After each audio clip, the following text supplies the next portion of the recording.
আসসালামু আলাইকুম। আমরা কিন্তু ১৭তম শিক্ষক নিবন্ধন পরীক্ষাতে আসা স্কুল পর্যায়ের বিভিন্ন গণিত নিয়ে আলোচনা করছিলাম। এখন আমরা বোর্ডে একটা অঙ্ক দেখতে পাচ্ছি যে 4x² - 20x এর সাথে কত যোগ করলে যোগফল পূর্ণবর্গ হবে। তাহলে এটা কিন্তু খুব সহজ একটা অঙ্ক। আমরা কিভাবে এই অঙ্কটা সমাধান করতে পারি একটু দেখি। আমাদের কি দেওয়া আছে 4x² - 20x এর সাথে আমরা কত যোগ করলে আমাদের যোগফলটা পূর্ণবর্গ হবে, মানে এটাকে আমরা a + b² মধ্যে নিয়ে আসতে পারবো।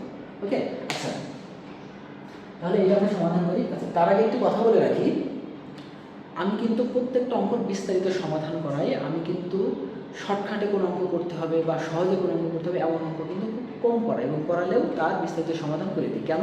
কারণ আমি চাই যে আমাদের স্টুডেন্টগুলো বা যারা চাকরি প্রত্যাশী আছে তারা যাতে অঙ্কটা শিখে। কারণ আপনি যদি অঙ্কটা শেখেন তাহলে কিন্তু আপনি অঙ্কটা শর্টকাটে করতে পারবেন না। যদি না শিখেন, শুধুমাত্র শর্টকাট শিখেন, তাহলে কিন্তু পরীক্ষার হলে যে আপনার শর্টকাট মাথায় আসবে না। আপনি অঙ্কটা পারলে বা অঙ্কটা জানলে বা এর সমাধান কীভাবে করতে হয় এই সম্পর্কে যদি আপনার পূর্ণাঙ্গ জ্ঞান থাকে বা পূর্ণাঙ্গ ধারণা থাকে, তাহলে অঙ্কটা দেখা মাত্রই আপনি কিন্তু শর্টকাটে করে ফেলতে পারবেন।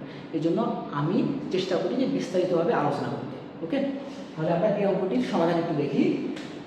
4x² - 20x এর সাথে কত যোগ করলে আমাদের যোগফল পূর্ণবর্গ হবে। তাহলে এইটা আমরা একটু ভাঙি। হ্যাঁ, এখানে একটু ভাঙি যে আসলে কী হয় ঘটনাটা। এইটাকে আমরা কী করতে পারি, 2x তার উপর স্কোয়ার করতে পারি। ওকে, এরপরে যে 20x আমরা মাইনাস রাখলাম, 20xকে আমরা কী করতে পারি 2, আর এখানে কি লিখতে পারি 2x, আর এই 2xটা কি, এটা a। এখন এখানে আমার কত হলো, এখানে কত হলো একটা 2 দুগুণে 4, 4x, কিন্তু আমার এখানে ছিল কত 20x।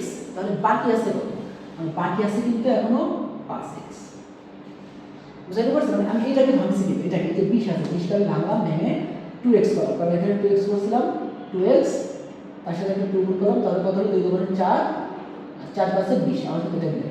ওকে, এখন আমরা তাহলে যদি একটু দেখি, আমাদের কিন্তু একটা সূত্রের মধ্যে আসছে, এটা কি, এটাকে ধরলাম a² - 2ab, তাহলে 5টা আবার কি হয়ে গেল, 5টা হলো b।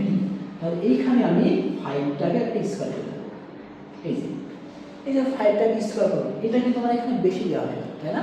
কারণ এখানে আমার ছিল 4x² এবং মাইনাস 20x, তাহলে এখানে আমার যদি 4x² হচ্ছে, ঠিক এখানেও আমার -20x হচ্ছে।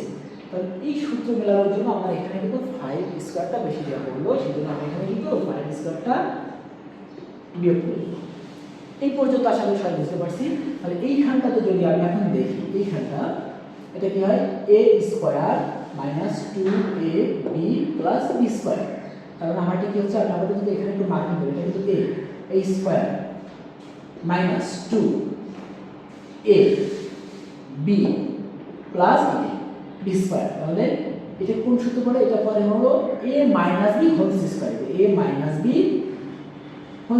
সূত্র পড়ে। ওকে, তাহলে এইখানে আমরা এখন কি আছে -5², 5 এই 5² গুলো কত হবে 25।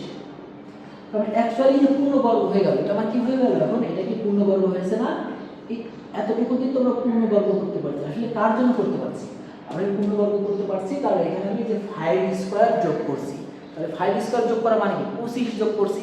তার মানে এর সাথে যদি আমি যে 25কে যোগ করি, তাহলে এই যে এর সাথে যদি আমি 25কে যোগ করি, তাহলে এই যোগফলটা আমার কি হয়ে গেল, পূর্ণবর্গ হয়ে গেল।